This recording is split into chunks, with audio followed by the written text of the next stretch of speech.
How's it going, everybody? Daner here with North Central Coins, and welcome back to another exciting episode of the most rare and valuable coins in Canada. Today we're going to be discussing a rare modern Toonie variety that can be worth hundreds if not thousands of dollars that you probably had no idea even existed. Because this coin was released in the year 2010 and the Canadian Toonie or $2 coin is so widely used and accessible, it makes looking for this rare gem pretty simple. In this video, we will explore the historical context surrounding the production of this coin and delve into why it holds such importance in Canadian numismatic history. Additionally, we will discuss any distinguishing and identifying features, its significance among collectors, and also the potential value if you were ever to find a legitimate example. Before I do get into this, I would really appreciate if you guys would smash that thumbs up, subscribe if you're new, and also ring that bell notification so you can follow along with my new content as it is being released. And make sure to stay to the end of the video if you would like to find out how much you could get for this coin if you do happen to have one. And then without further ado, what do you say we get right into it and discuss the Canadian 2010 No Waterlines Toonie? Let's get it, guys.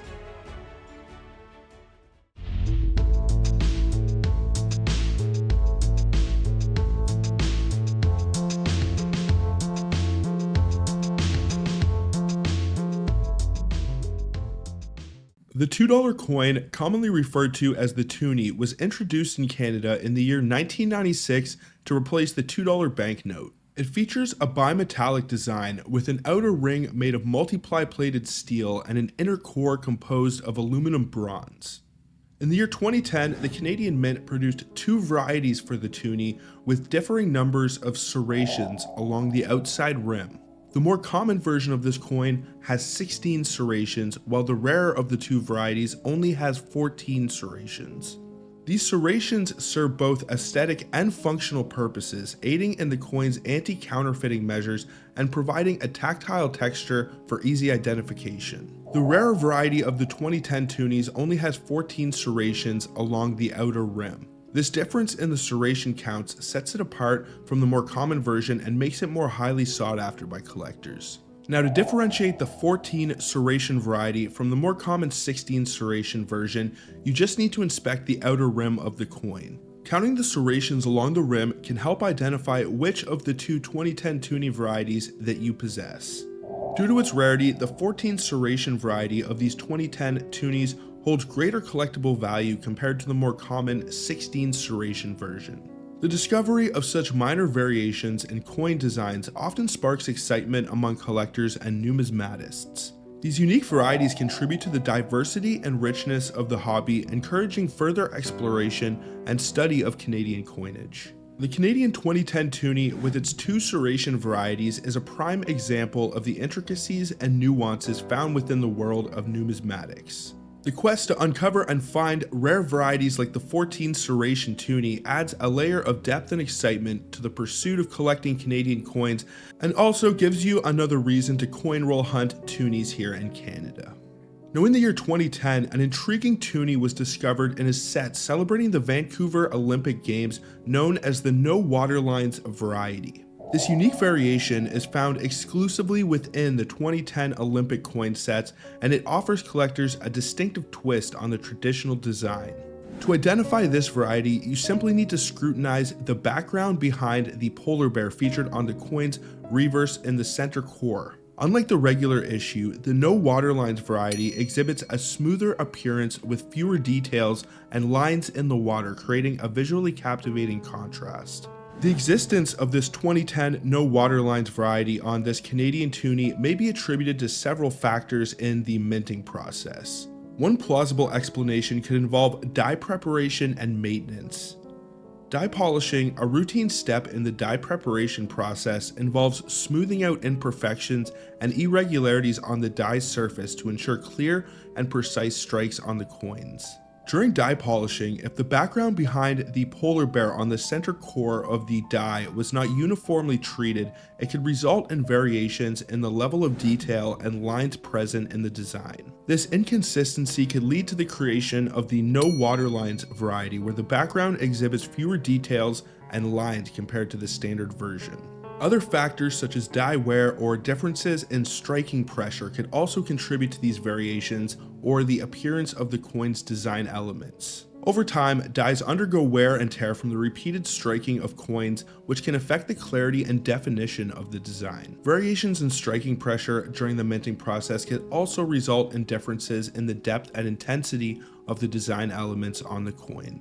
While the exact cause of the no waterlines variety may not be definitively known, it is likely the result of subtle differences in the die preparation or striking process. Despite the rarity of this variety and its presence primarily in the 2010 Olympic coin sets, it serves as a fascinating example of the intricacies and nuances involved in the minting of Canadian coins. Now, what sets the no waterlines variety apart from the other 2010 Toonies is not just its scarcity, but also its potential for increased value when combined with other rare features. For instance, if paired with the 14 serration variety, the value of this coin can escalate significantly, potentially reaching or exceeding $1,000. Now, most or all of the Toonies made for these sets were intended to come with these 16 serrations, so finding one with 14 serrations and no waterlines could make it a one-of-a-kind air coin.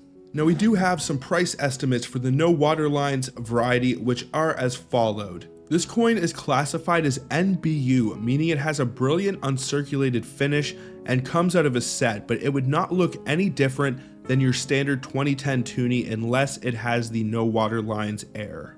So just to give you guys an idea, if you find the regular 2010 Toonie out of this set and it doesn't have any airs and it has the 16 serrations, which is the standard, then it can be worth up to $35 for an NBU 67, which isn't quite at the tip top of the Sheldon scale, but it is a really high grade example of one of these coins.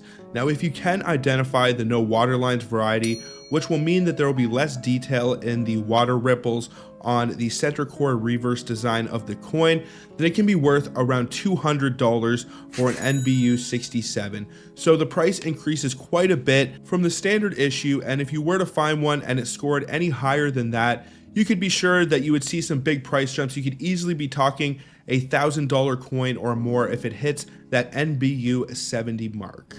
So let's also discuss the value for the regular circulation 2010 Toonies. If you were to find the 2010 business strike, it would be classified as an MS. The value of the 16 serration version, which is the more common issue, can be worth up to $51 for an MS 66 example, which is an exceptionally high grade for a business strike. If you were to find the rare of the two varieties, which is the 14 serration version of the 2010 Toonie, it can be worth up to $350 for an MS66 example. So it is actually quite valuable and one of the more rare of the Canadian Toonies that you can look for. And as I mentioned earlier, if you were able to find one of the 2010 Olympic sets and identify both the 14 serrations and also the no waterline variety on the 2010 Toonie out of the set, you could be talking a one-of-a-kind holy grail coin, as all the 2010 Toonies in the Olympic sets were intended to be struck with 16 serrations. So if you ever are able to find the no waterline variety,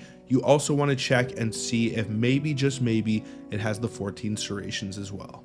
The allure of discovering rare varieties like the 2010 No Waterlines Toonie extends beyond the realm of mere coin collecting. Each new variety discovered adds a layer of depth and excitement to the hobby and prompts collectors to delve deep into their collections to see if they possess any of these unique pieces.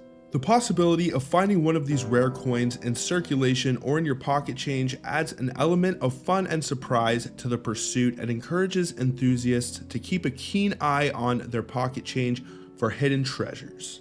In the world of coin collecting, every discovery holds the potential to unveil a hidden gem, and the no waterlines variety exemplifies this sentiment perfectly. As collectors embark on their quest to acquire these elusive coins, they contribute to the broader appreciation and understanding of Canadian numismatic history. With each new, unique variety that surfaces, it gives us another chance to own a tangible piece of Canadian numismatic history. Now, what do you guys think about the 2010 No Waterlines Toonie? What would you do if you ever found one, or if you ever have found any of the coins that I discussed in this video? Let me know down in the comments. I would love to know. Also, I would really appreciate if you guys would smash that thumbs up, subscribe if you're new, and also ring that bell notification so you can follow along with my new content as it is being released. But I think that is pretty much going to do it for this one, folks. So until the next one, everybody, peace out and have a good one, y'all.